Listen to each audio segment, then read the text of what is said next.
Monica, styliste, se régale. Cette Polonaise de Belleville à Paris vient de recevoir d'Australie un nouveau carton plein de crapauds que lui envoie un taxidermiste.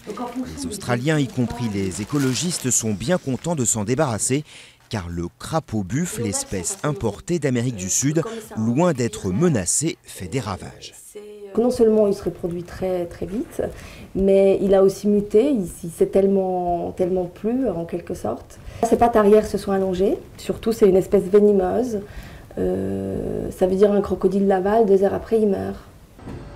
Après un premier tri direction Millau à la mégisserie Alric, spécialisée dans la peau d'agneau et fournisseur des plus grands gantiers, la peau de crapaud est un tout autre cuir.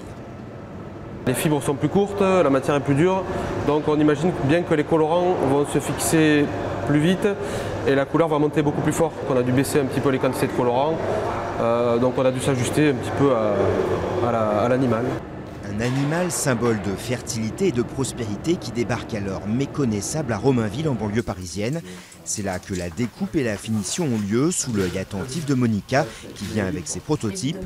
L'idée d'en faire des porte-monnaies, ceintures ou sacs lui est venue après avoir reçu en cadeau une grenouille empaillée porte-bonheur qui l'a fasciné. On a travaillé un peu de tout, mais les crapauds, c'est vrai que c'est la première fois. C'est trop délicat et puis le cuir très fragile. Réalisation 100% made in France donc pour chaque pièce à laquelle un crapaud donnera naissance, parfois avec des pierres semi-précieuses ou des cristaux à la place des yeux. Une marque est née, Kobja, d'après Żabko, mot doux en polonais qui veut dire petite grenouille.